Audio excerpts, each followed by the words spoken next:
Artigo 4º.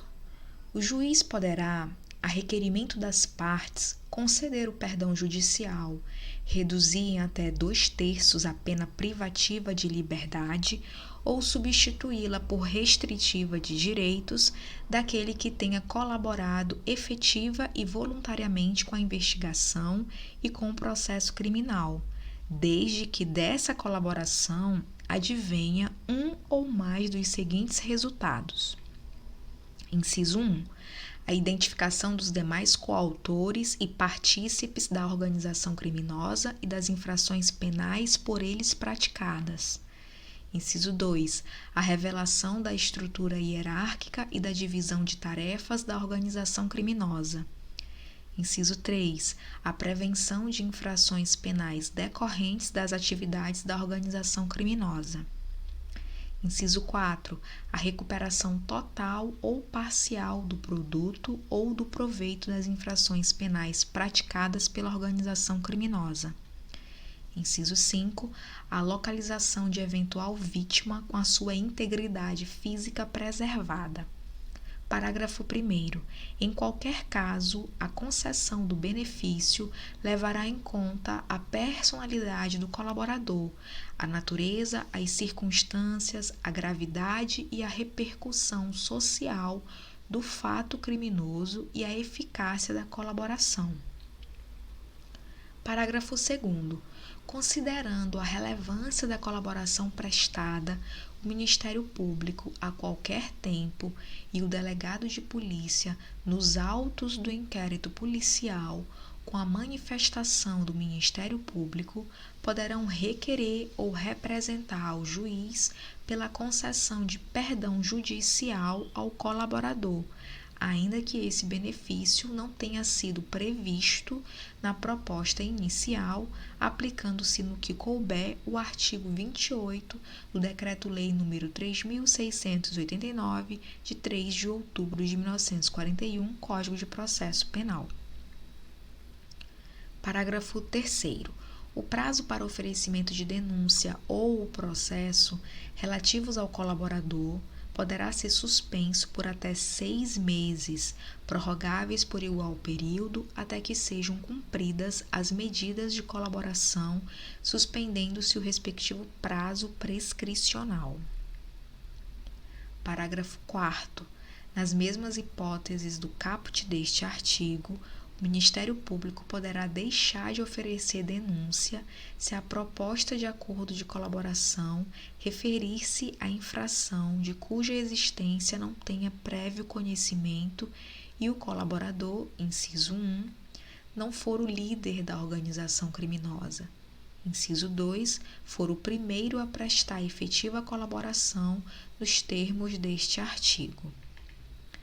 Parágrafo 4º-A. Considera-se existente o conhecimento prévio da infração quando o Ministério Público ou a autoridade policial competente tenha instaurado inquérito ou procedimento investigatório para apuração dos fatos apresentados pelo colaborador. Parágrafo 5º. Se a colaboração for posterior à sentença, a pena poderá ser reduzida até a metade ou será admitida a progressão de regime, ainda que ausentes os requisitos objetivos. Parágrafo 6º. O juiz não participará das negociações realizadas entre as partes para a formalização do acordo de colaboração, que ocorrerá entre o delegado de polícia, o investigado e o defensor, com a manifestação do Ministério Público, ou, conforme o caso, entre o Ministério Público e o investigado ou acusado e seu defensor. Parágrafo 7º. Realizado o acordo na forma do parágrafo 6º deste artigo, serão remetidos ao juiz para análise o respectivo termo, as declarações do colaborador e cópia da investigação, devendo o juiz ouvir sigilosamente o colaborador, acompanhado de seu defensor, oportunidade em que analisará os seguintes aspectos na homologação. Inciso 1. Regularidade e legalidade. Inciso 2. Adequação dos benefícios pactuados àqueles previstos no caput e nos parágrafos 4º e 5º deste artigo, sendo nulas as cláusulas que violem o critério de definição do regime inicial de cumprimento de pena do artigo 33 do Decreto-Lei nº 2.848, de 7 de dezembro de 1940, Código Penal. As regras de cada um dos regimes previstos no Código Penal e na Lei nº 7.210, de 11 de julho de 1984, Lei de Execução Penal, e os requisitos de progressão de regime não abrangidos pelo parágrafo 5º deste artigo. Inciso 3. A adequação dos resultados da colaboração aos resultados mínimos exigidos nos incisos 1, 2, 3, 4 e 5 do caput deste artigo. Inciso 4. Voluntariedade da manifestação de vontade, especialmente nos casos em que o colaborador está ou esteve sob efeito de medidas cautelares. Parágrafo 7º-A.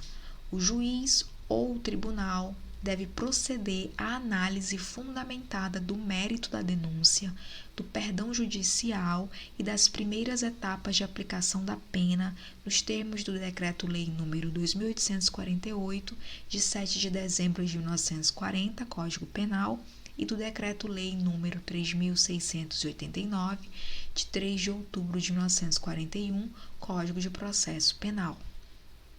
Antes de conceder os benefícios pactuados, exceto quando o acordo prevê o não oferecimento da denúncia na forma dos parágrafos 4º e 4º-A deste artigo ou já tiver sido proferida a sentença.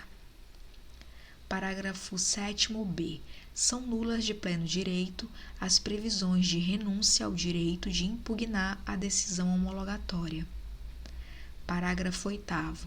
O juiz poderá recusar a homologação da proposta que não atender aos requisitos legais, devolvendo-o às partes para as adequações necessárias. Parágrafo 9º. Depois de homologado o acordo, o colaborador poderá, sempre acompanhado pelo seu defensor, ser ouvido pelo membro do Ministério Público ou pelo delegado de polícia responsável pelas investigações. Parágrafo 10. As partes podem retratar-se da proposta, caso em que as provas autoincriminatórias produzidas pelo colaborador não poderão ser utilizadas exclusivamente em seu desfavor. Parágrafo 10-A. Em todas as fases do processo, deve-se garantir ao réu delatado a oportunidade de manifestar-se após o decurso do prazo concedido ao réu que o delatou. Parágrafo 11. A sentença apreciará os termos do acordo homologado e sua eficácia. Parágrafo 12. Ainda que beneficiado por perdão judicial ou não denunciado, o colaborador poderá ser ouvido em juízo a requerimento das partes ou por iniciativa da autoridade judicial. Parágrafo 13. O registro das tratativas e dos atos de colaboração deverá ser feito pelos meios ou recursos de gravação magnética, estenotípia, digital ou técnica similar, inclusive audiovisual, destinados a obter maior fidelidade das informações, garantindo-se a disponibilização de cópia do material ao colaborador. Parágrafo 14. Dos depoimentos que prestar, o colaborador renunciará, na presença de seu defensor, ao direito ao silêncio e estará sujeito ao compromisso legal de dizer a verdade. Parágrafo 15. Em todos os atos de negociação, confirmação e execução da colaboração, o colaborador deverá estar assistido por defensor. Parágrafo 16. Nenhuma das seguintes medidas será decretada ou proferida com fundamento apenas nas declarações do colaborador. Inciso 1. Medidas cautelares reais ou pessoais. Inciso 2. Recebimento de denúncia ou queixa-crime. Inciso 3. Sentença condenatória. Parágrafo 17. O acordo homologado poderá ser rescindido em caso de omissão dolosa sobre os fatos objeto da colaboração. Parágrafo 18. O acordo de colaboração premiada pressupõe que o colaborador cesse o envolvimento em conduta ilícita relacionada ao objeto da colaboração, sob pena de rescisão. Se você assistiu esse vídeo até aqui, gostou do nosso conteúdo, deixe o seu like e inscreva-se no canal. Até o próximo vídeo.